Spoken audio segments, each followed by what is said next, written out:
Alright, welcome back to the channel. So I've done a third coat on the walls, all the screw holes about a third coat. I'm just leaving the roof and the corners for now. I'll get those done later.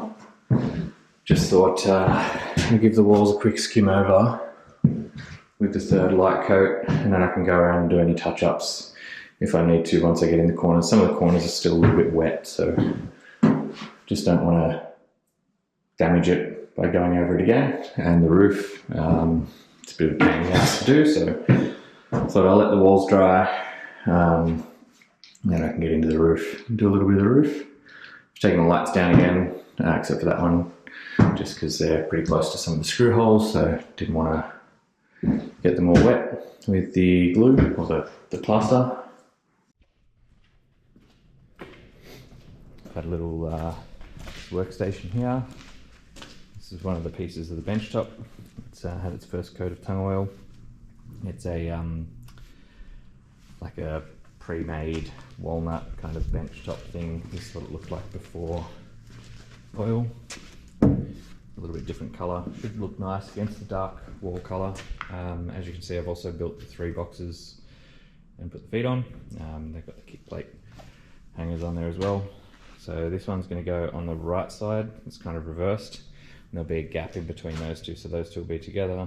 That one will be left on its own. That should leave me enough room in there for a desk. The bench top, obviously, I'll just coat both of them. I'll figure out which one's best looking, and I'll join them in the middle. I will glue them, I think, in the middle. Just get a bit of tight bond or something and put it in the middle, glue them together. And then I'm contemplating if I want to put a splashback around the outside. What I used for the coat was just a bit of this. It's tung oil. I think it's got some citrus solvents in there just to make it dry a little bit quicker, but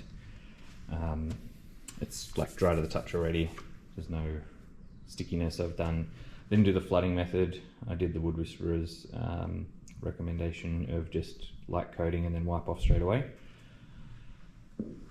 Seems to have worked well. I'll leave it to cure overnight, and then I'll give it another coat tomorrow.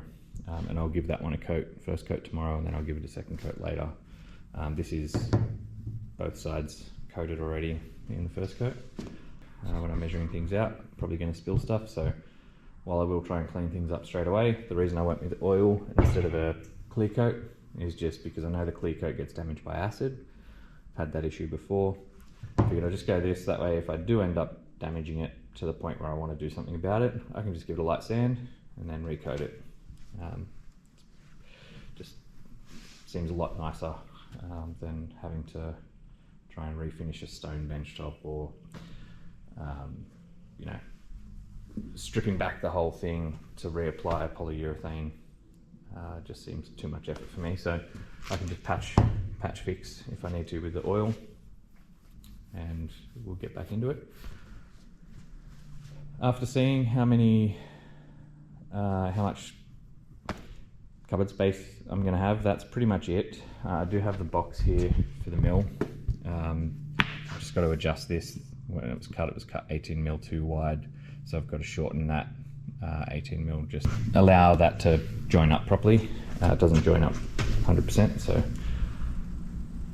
I will shorten that and get that put together. I've got the wheels over there for it. When I've built it, I can actually start using it, and then I've got some finished pieces that'll go on it as well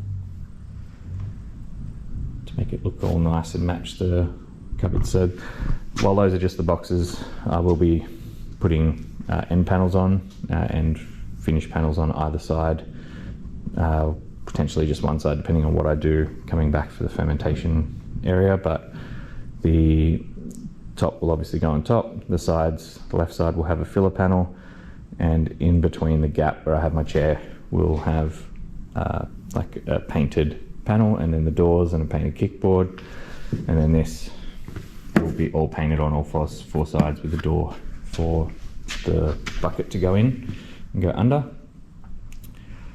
And I'll also be getting a top made up for it as well, so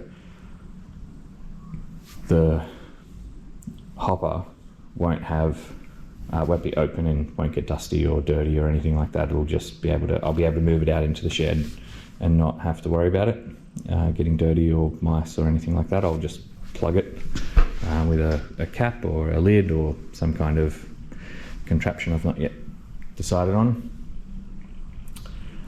This is probably the colour I'm going to go in the room for paint. This is a colour I'm putting in my office where I work. Just doing up these vertical joint boards to go on the wall. 2 of the walls are going to have this, and then 2 are going to not have it. So we've just painted a couple up out here, and going to cut the rest down and take them in. Like I said before, too many projects going on. I got the flooring, got that happening. I've got this all happening. So just need to, and I've also outside you can see got the trench. You probably see the piles of dirt.